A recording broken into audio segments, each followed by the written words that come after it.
안녕하세요. 저는 한양대학교 병원 호흡기 알레르기 박동원 교수라고 합니다. 네, 교수님 이번에는 ILD, 간질성 폐질환이라고 굉장히 생소한 질환명을 가지고 있는데 이 질환이 어떤 질환인지 몇 가지 질문 여쭤볼게요. 간질성 폐질환, 정확히 어떤 병인가요? 간질성 폐질환이라고 하면은 생소한 질환입니다. 먼저 간질성 폐질환을 이해하기에 앞서서 간질에 대한 얘기를 할 수밖에 없는데요. 이 간질은 우리가 경기하는 그 간질이 아니고요. 폐에 구성하는 폐포라는 게 있어요. 우리가 폐포라고 하면은 우리 몸에 이산화탄소를 배출하고 산소를 들이마셔서 우리 몸에 다시 넣어주는 중요한 기관이죠. 그 폐포 주변에 모세혈관들이 이렇게 싸고 있습니다. 그래서 그 모세혈관을 통해서 이산화탄소를 받아서 바깥으로 내보내주고 산소를 받아서 다시 모세혈관을 통해서 몸으로 집어넣어주는 폐포가 이제 중요한 폐의 역할을 하는 거죠.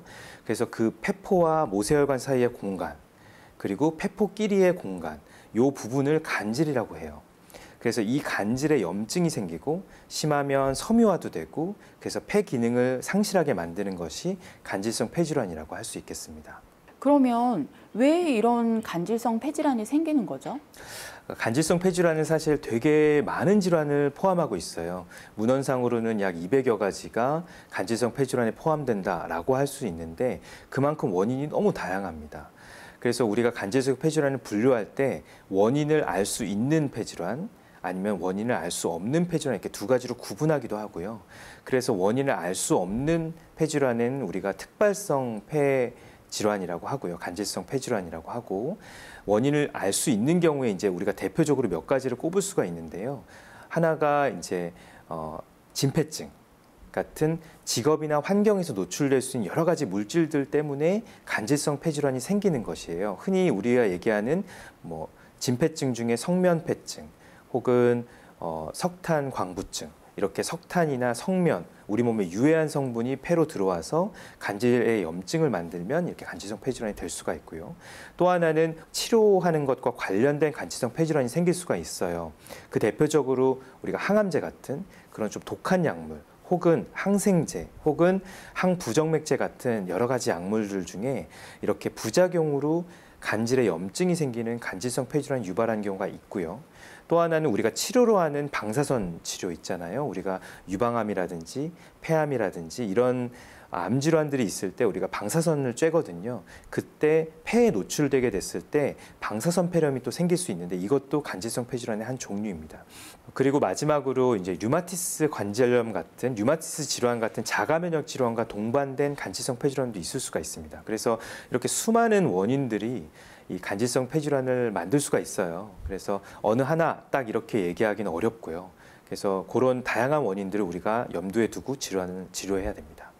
네, 방금도 말씀하셨지만 진짜 류마티스 질환을 치료받다가 부작용으로 간질성 폐렴에 걸렸다 이런 분들도 계시는 것 같더라고요. 네. 진짜 이게 부작용 때문에 그런 건가요? 사실 이 문제는 좀 우리가 고민을 해볼 필요가 있어요.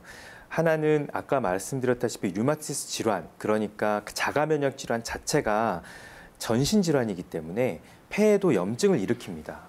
그래서 그러한 염증 때문에 간질성 폐질환이 발생한 것인지 아니면은 어떤 특정한 약물, 그러니까 류마티스 질환 같은 자가 면역 질환을 치료하기 위한 강력한 면역 억제제가 그게 이제 부작용을 생겨서 간질성 폐질환이 발생한 것인지를 사실 감별이 필요해요. 그래서 이럴 때는 우리가 명확하게 그 약을 쓰고 난 다음에 생겼는지 그것과 연관성이 어느 정도 밀접하게 관련돼 있는지 시기적이나 어떤 그런 것들을 따져봐서 이제 그런 것들을 고려했을 때도 이 약 때문에 간질성 폐질환이 생겼다면 그렇게 설명할 수는 있겠지만 흔히 이렇게 류마티스 질환이 있는데 간질성 폐질환이 있다라고 얘기하는 거는 조금 이제 틀린 말이 될 수가 있고요. 그런 인과관계나 아니면 다른 전후 사정들을 확인해서 우리가 확인해 볼 필요가 있겠습니다. 마른 기침이나 기침할 때 가슴 통증 느끼시는 분들, 또 호흡곤란 생긴 지 좀 오래되신 분들도 계시는데 이런 경우에도 간질성 폐질환 의심할 수 있을까요? 간질성 폐질환을 의심할 만한 증상은 되게 다양해요. 왜냐하면 질환 자체가 많으니까요. 하지만 우리가 간질성 폐질환의 주 증상이라고 하면 기침인데 약간 마른 기침, 그런 경우가 많고요. 그리고 호흡곤란이 이제 오래되는 경우도 하나 의심해 볼 수가 있습니다. 하지만 특정하게 마른 기침이 아니면 호흡곤란이 한두 달 지속됐다고 해서 우리가 간질성 폐질환을 바로 의심할 수는 없고요. 그런 증상을 만드는 다양한 폐질환이 있습니다. 그런 것들을 다 감별해서 다 아니게 된 경우에 우리가 간질성 폐질환을 한 번쯤 꼭 고민해 봐야 되는 것은 맞습니다. 그러면 우리가 평소에 많이 듣는 폐렴하고 네. 간질성 폐질환이 정확히 어떻게 차이가 나는 거예요? 우리가 간질성 폐질환, 흔히 얘기해서 간질성 폐렴, 이래서 흔히들 우리가 폐렴하고 같다고 비슷하다고 생각하는 오해를 하는 경우도 있습니다. 왜 그러냐면 용어 자체가 폐렴이라고 하면 이게 폐염증이다라고 이제 생각할 수 있거든요. 하지만 우리가 흔히 접하는 폐렴은 세균이나 바이러스와 같은 어떤 우리 몸에 병을 일으키는 병원체가 우리 몸에 들어와서 만드는 병을 얘기하는 거거든요. 그렇기 때문에 그런 부분들은, 그런 질환들은 우리가 항생제나 항바이러스제 같은 그 병원체를 치료할 수 있는 균으로, 치료할 수 있는 약으로 이제 해결할 수가 있죠. 하지만 간질성 폐질환은 수많은 원인들, 뭐 흡연이 될 수도 있고 아니면 직업 환경적 노출이 될 수 있고 여러 가지 다양한 원인들로 인해 간질에 염증이 생기는 거기 때문에 근본 그 발생 기전 자체가 다르고 그리고 치료 자체도 면역을 억제시키고 염증을 가라앉히는 치료를 우선하기 때문에 두 병은 근본적으로 다른 병이라고 할 수 있겠습니다. 그럼 간질성 폐질환 같은 경우는 어떻게 진단을 할까요? 간질성 폐질환은 사실 진단하기가 상당히 어려운 질환 중에 하나예요. 그래서 일단은 먼저 영상적으로 우리가 흉부 X선이라든지 흉부 CT라든지 이런 걸 통해서 우리가 확인할 수가 있고요. 우선적으로 우리가 간질성 폐질환을 환자를 만나게 되면, 의심되는 환자를 만나게 되면 여러 가지 병력 청취를 해야 됩니다. 말하자면 나이나 성별, 그것에 따라서 감별해야 될 병들이 조금씩 다르고, 그리고 흡연을 했는지 혹은 어떤 약물에 노출이 됐는지, 어떤 직업 환경적 어떤 유해 물질에 노출된 병력이 있는지 그런 것들을 다 따져보고 난 다음에 간질성 폐질환이 정말 맞을지, 간질성 폐질환 중에서도 원인이 있는 것일지 없는 것일지를 다 따져봐서 해야 되고요. 그래서 그런 와중에 가장 중요한 또 영상 검사는 흉부 CT라고도 할 수 있습니다. 그래서 흉부 CT를 찍어서 이제 어느 정도 병변이 심한지, 그리고 어떤 간질성 폐질환 여러 가지 병 중에서 어떤 것을 의심할 수 있을지를 이제 우리가 감별한 포인트가 되고요. 현재 최근에는 이제 여러 가지를 감별하기 위해서 폐를 일부 조직을 얻어가지고 이제 진단하기도 합니다. 간질성 폐질환 질환의 사망률이 굉장히 높다고 들었어요. 그러면 네. 이게 치료를 받으면 완치가 가능한 건지 예후가 어떤지 네. 궁금하거든요. 우리가 간질성 폐질환이 이제 예후가 나쁘다, 사망률이 높다라고 하는 이유는 아마도 어떤 특정 질환, 즉 원인을 알 수 없는 우리가 흔히 얘기하는 특발성 폐섬유증이라고 하는 그런 병 때문에 생긴 것 같아요. 근데 우리가 간질성 폐질환은 아까도 말했다시피 200여 가지의 질환을 다 이제 포괄하고 있기 때문에 일부 질환에서는 치료를 하고 나서 재발을 하지 않는 경우도 있고, 그리고 흡연을 해서 생기는 간질성 폐질환이 있다면 그런 것들을 금연하는 것으로 그 폐질환 자체가 회복되는 경우가 있어요. 그렇기 때문에 반드시 완치가 안 된다, 아니면 예후가 나쁘다라고 얘기하는 것은 오해고요.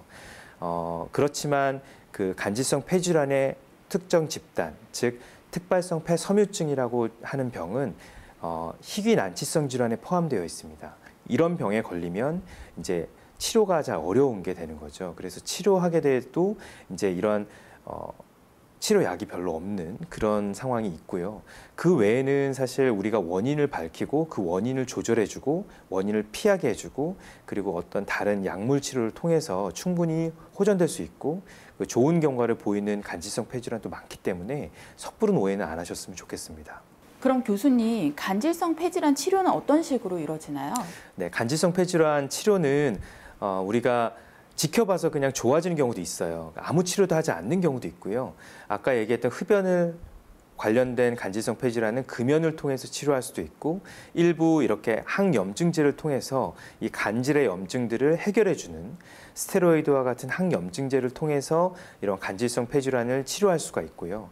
최근에 이제 특발성 폐섬유증 같은 경우에는 이 항염증제의 특정한 약들이 나와서 그런 것들 통해서 폐 섬유화를 좀 덜 생기게 하고 그 경과를 늦추게 하는 약들이 많이 개발되어 있어서 좋은 연구 성과를 보이고 있거든요. 그래서 좋은 치료약들이 많이 도입되고 있습니다. 그러면 마지막으로 이제 간질성 폐질환 환자들이 치료를 받으면서 지켜야 될 생활 수칙이나 건강 관리 팁을 알려주시면 어떤 게 있을까요?